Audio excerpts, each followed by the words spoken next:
Welcome! In today's episode, we show you that you can use very minimal tools to build very nice furniture.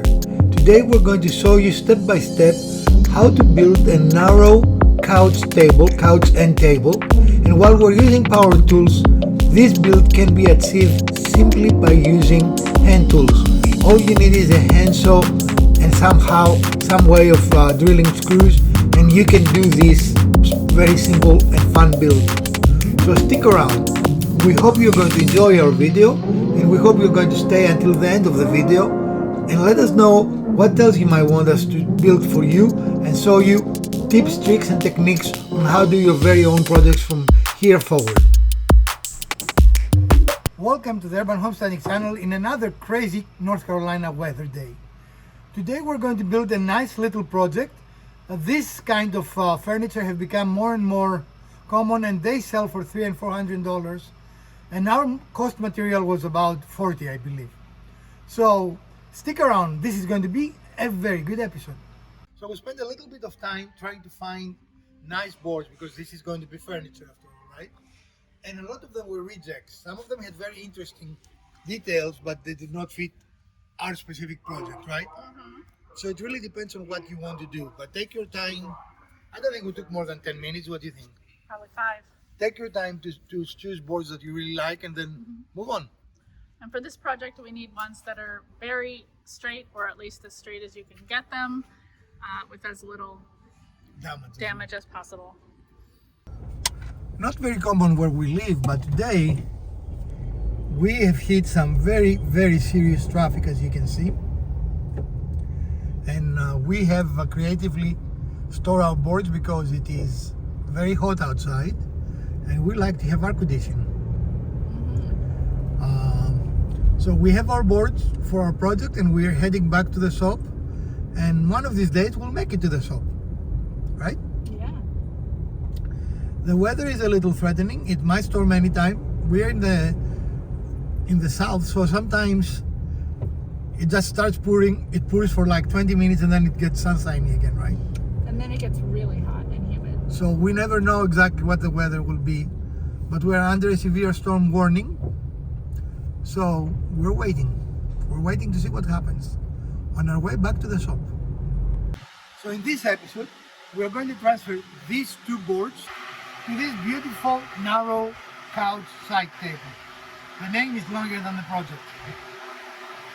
So stick around. As always, we're going to give you every step of the way, along with tips and tricks on how you can build this yourself. Our boards are 8 inches wide, which makes it impossible for us to cut safely using our chop saw. And because they are wider than deep, it is a very dangerous cut on a table saw, right? So this is where our sled comes into, because then we can put the board down and safely cut it. So this is what we're going to demonstrate next. So we're setting to cut at our desired height. That can differ for you. We try to match our couch because it will be sitting next to the couch, right? So in our case, it is 30 and a quarter. 3/4. And 3/4, I'm sorry.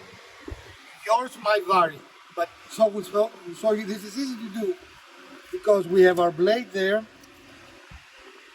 You set it to this side of your blade, because if you set it on this side, there's going to be actually more waste. We've moved just a little bit. Oops. Again, it's not a critical measure. Yeah, there we go. But we're doing roughly 30 and 3/4, yeah. Okay, so we're going to go ahead and cut this. Okay.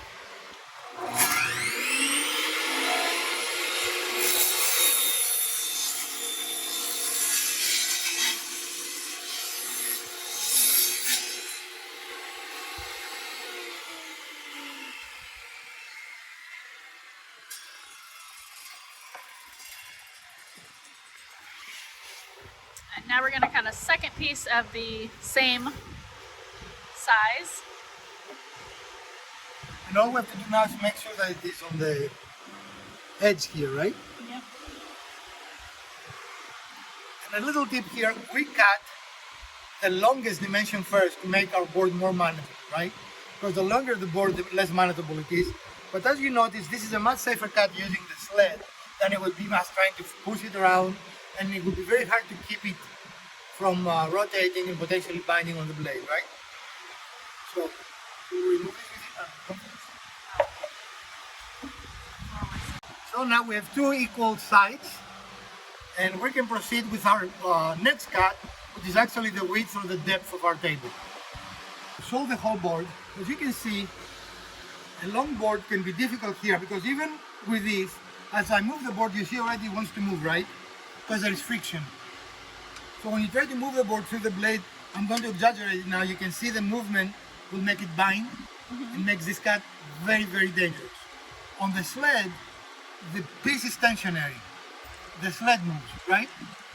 So that's why this is not a good cut to do freehand in essence. Because consistency is much more important than accuracy, we measure the first one, we have the approximate dimensions we want, but past that you put the measuring tape away. We're using the pieces we cut, we need 3 of these dimensions to align the next one, so we're ensure we are staying, because that's more important, right? If those are going to be different dimensions, you will just not assemble correctly. And all we're doing here is we are aligning our piece to this edge, or you can move it forward and align it to that blade, is the same thing. Makes no difference, right?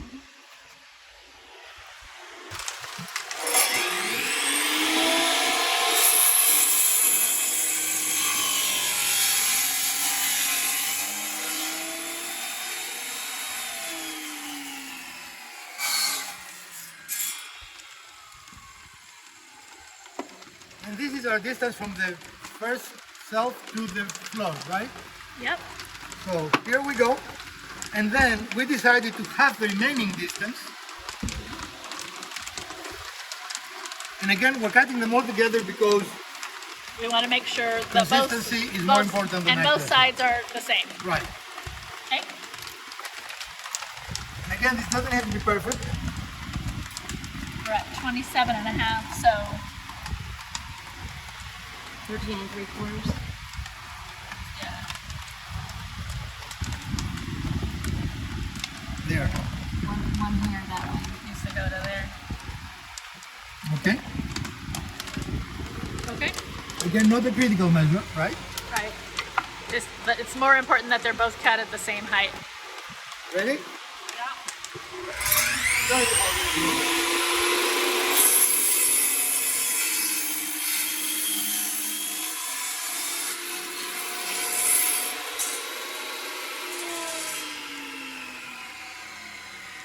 And this is why you need a sled, right?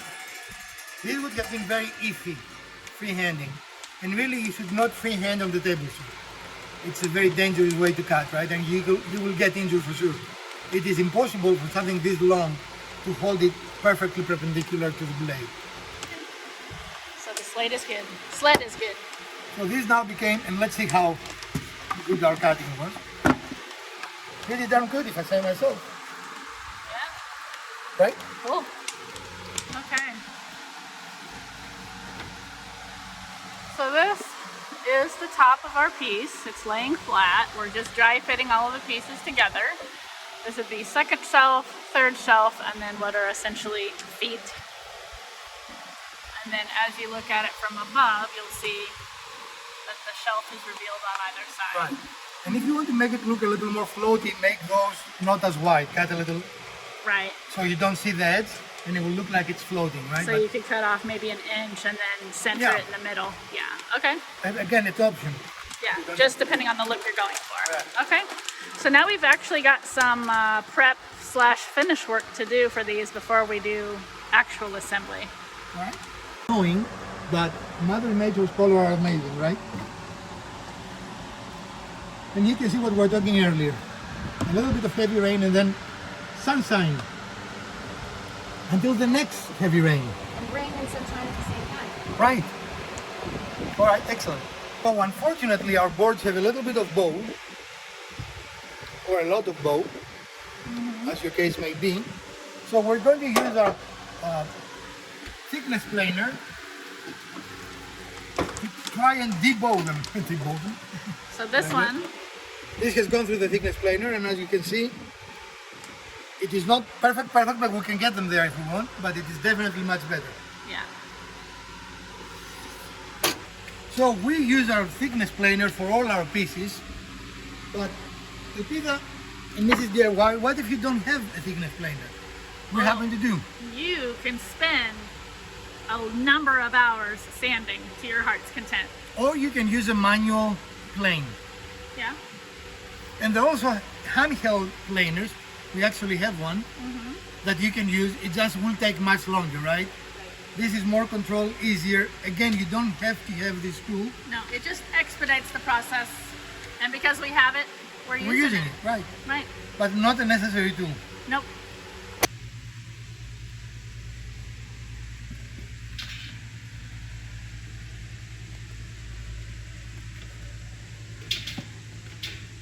What are you doing, Susie? Ah. No, you were being cute.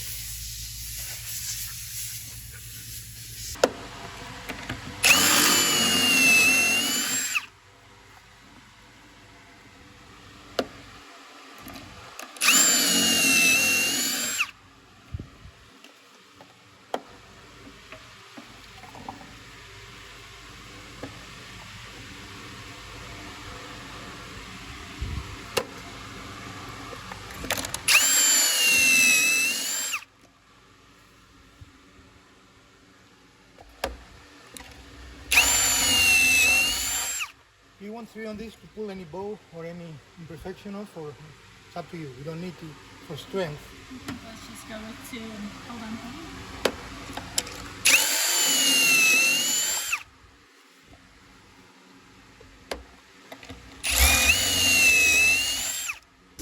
So pocket holes are perfect for this project.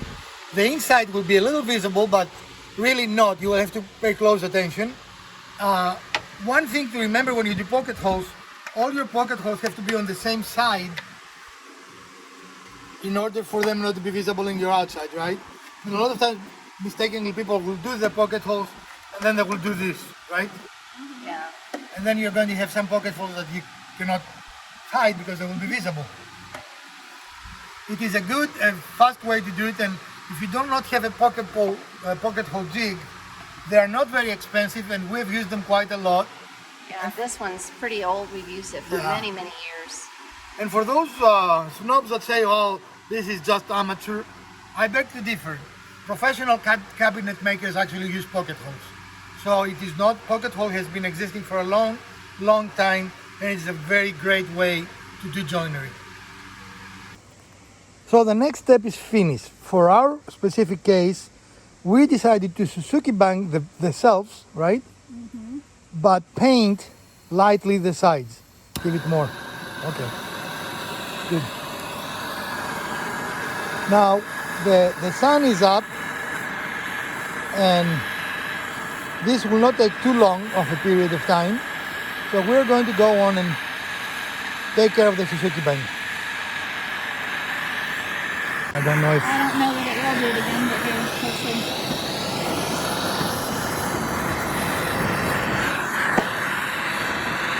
Suzuki banking can be fun for the pyromaniacs and you like Elpida here. Yeah. It is a fun process because the board immediately transforms, right? Yeah.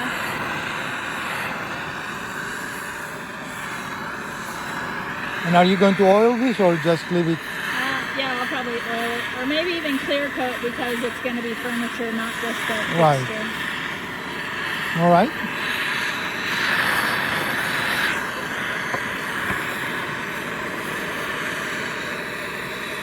I wish I knew what I was recording right now.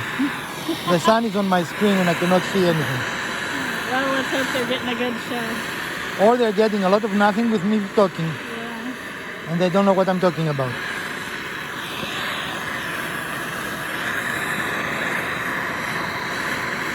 Now, you can do that all kinds of finishes, right? You can stain the sides and paint the tops, like the brown stain with the white tops, like my office furniture is. There are a lot of different ways. You actually did white legs and a brown stained top, Okay. which is that farmhouse look. Same difference. Sure. Oh, I can smell the paint. The paint is not smellable through the Suzuki bank process. Mrs. DIY is finishing the other pieces, so we can start assembly at some point. And again, this is beautiful, but I don't know how much will come through the camera. We'll see, right?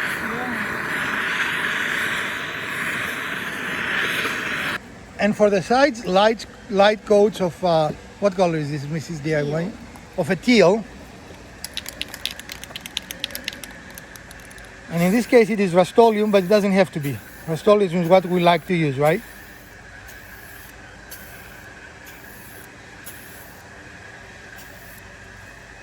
And you have to love our paint station. Station, right?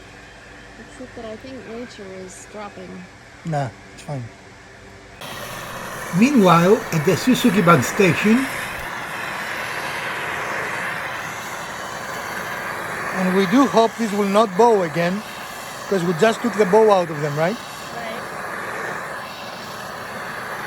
So we will not be happy if they rebow.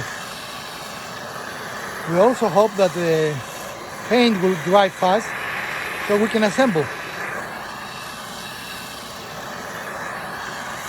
And Elpida likes this long hose. We move from the ones that are attached on the top of the bottle to a hosed one. It gives you much more flexibility and allows the propane to run more smoothly, because you can move that in any angle you want without influencing the flow of propane. And also, your arm doesn't get as tired holding just the hose and the nozzle versus the whole tank.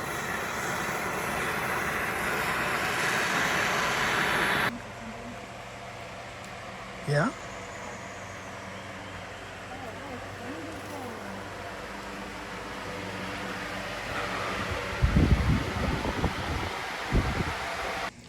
A necessary step after you finish Suzuki bagging is using a semi-hard or hard brush, and take.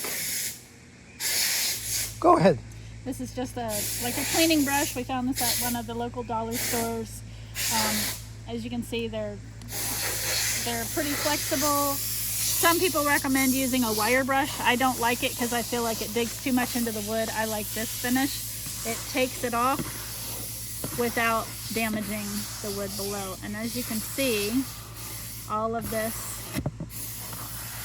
Again, I'm not sure what they can see because I cannot see the screen. So yeah, all the of camera. That soot and the stuff that we burnt off, the ash is going, and below it is going to be a really beautiful velvety brown finish. Now you can leave all of the ash and soot stuff on if you prefer, but it's highly recommended you seal it very well, otherwise it's going to come off every single time you touch it. And so by doing this, we get rid of that. And then the intent for this particular project is we're going to clear coat it because it's going to be furniture, and then that way it won't be coming off on my hands every time I touch it. Or on the stuff you put on the Yeah, shelf. that too. Because this will be the shelf, so they will be touched, right? Right, and so you can see the difference here. This is what it looked like. It's a little bit touched up because it's been on the thing, but there to there. And then I'm gonna take a cloth and just kind of rub over that to get a little bit extra dust off. As you can see, it comes off quite a bit. And this is a mini tutorial within our video on how to Suzuki Bank finish. Yeah. Or finish And Suzuki then- Bank. And then when we put that clear coat on, it's just gonna look like a really beautiful velvet brown finish We hope. without chemicals, which Because we haven't done it yet, so we don't know what it will look we like. know. We don't know. Well, we have done this before, we just haven't clear coated. We usually oil, and the oil brings out the finish really beautifully. It is recommended you do this outside because look at the amount of soot that's coming off here. Again, if you can see, look at it. There's a lot that's coming off, and just do it outside in a well-ventilated area. A mask if you really want to. We're not being that careful today. Sometimes I am. Well, outside you don't really need the mask, but if you're inside, Yeah. whenever you've done it in the shop because of weather, we've always put masks But on. if you want to take extra care of your lungs, you know, Yeah, it's up to you. you have two of them. So in an attempt to satisfy my impatience, we put a very big fan, a really, really big fan, on our painted copies here, so we can finish drying them, so we can assemble them, so we can clear coat them, so we will be done. So. So like we usually do, we're using a scrap piece to ensure that our reveal will be the same throughout the project. And that's all that piece does, right? Yep. It can be any dimension you want it, that is not a critical dimension. So now we're going to start assembling.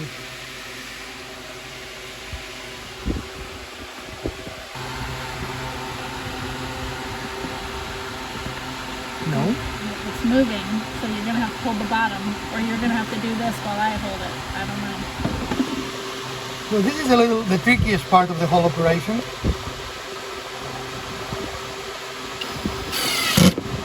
Okay, so hopefully it didn't come through the top. Do you feel like that's Mrs. DIY? Was a joke, clearly.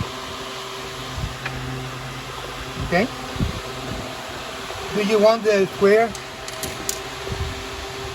think it's alright, but we can... Yeah. No, the other way, flat. This way? You want to see if it is square to the... There. Okay. Actually, but yeah, there we go. Hang on. Don't worry about the outside. If it is square, it is square.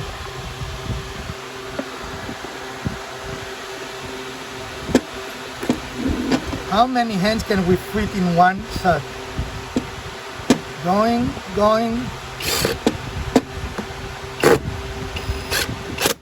Excellent. Nice tight fit there. So we're going to do that on the other side. Our next step is to put... Thank you for talking over me. Our next step is to actually put what will become the first shelf.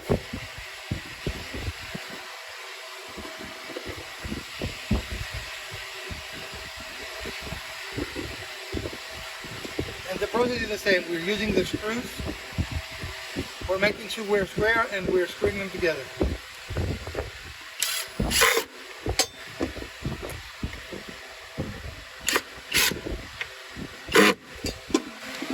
So a couple of things we could have done better, but we got like in the didn't cause trouble. When we're putting our pocket holes, we put them with precision to be exactly where they are. I don't think if we're measuring would have done it that well. Kind of lined up. Well, in reality, they should be offset. Right. Now, it didn't end up causing a problem. Lord knows why. Probably they were interlocked that will never come off again. But a good practice will be to be a little offset, so you don't have this problem, right? Also, this was a very humid day. Probably humidity was above 90%. And it's a good idea not to do paint in high humid days. The Suzuki band is no problem, of course, but the paint definitely was a little bit of a problem. Yeah, so it's still got a little bit of a tack to it, and so while we were able to fully assemble the project, we're going to have to take it inside where it can be fully dried and dehumidified. Climate control. Climate control. And there are two designs. The design which always has a reveal and the cells go through, but you could also not make the extra cuts that we did and have the sides as a solid piece. That will actually allow you to hide the pocket screws better because they will all be underneath, right? Yeah. They will only be in the cells instead of the Right. side. I don't think they're problematic, to be honest with you. They don't seem bad at all to me. Especially because you've used a little bit darker color, and you know they will be in shadow. Right. Also, if they bother you, you can use dowels and fill them and Yeah. paint them over, but it doesn't look like this is something that we are concerned. We will go put poly on them, but today is not a good day to do that. Right, and again, this has to be basically dehumidified in the climate controlled house so that this can finish drying, and then we'll be able to poly on a less humid day. And another look that's very popular, but didn't really fit the decor we want to put it, is instead of the turquoise color to paint the sides white. That is a very common, It's the Style. farmhouse style. right. I tend to have more of a bohemian style with all these A colors. hobo? Are you a hobo? Boho is called bohemian. Okay. Yeah. And I tend to do a lot of colors like this, so that's why it's done this way, because it's going to go in my home. And of course your style can be that it's all the same color, and that's fine as well. Of course, yeah. There is no difference in the construction at all. You do everything the same way as we saw you today. This is not where it will go, but you can see it outside of the shop, which is a better view, right? A better look. And as you can see, these look really nice and they don't take a lot of space. And you can even do them narrower if you want, right? We chose 8. You can definitely go to 6. I wouldn't go to 4. That will not look as And for good. 8, this ended up being like 7 1/4, just to call it out. And you can go to 10 if you want it a little wider, or even 12, right? So the good thing about it is, if you don't have a lot of tools, you buy the width you want ready in a by one kind of material, and then you only have to make the small cut to the diagonal, the cross cut. Cross cuts, what can you even do with a saw, a hand saw? You don't need the power Yeah, to with do this you those. could use a miter box and a handsaw and basically a drill. In fact, all of those cuts can be done with a hand saw. Yeah, this one was We pretty didn't easy. use one because we wanted to be faster. It is Yeah. a matter of speed, but definitely you can do it. Well, we hope you enjoyed this episode of the Urban Homestyling channel. And if you did, we'll appreciate your thumbs up. If you didn't, hit the other button twice. Share, like, subscribe. Let us know, do you want more episodes like this? From Professor DIY, Mrs. DIY and Elpida, let's build something together.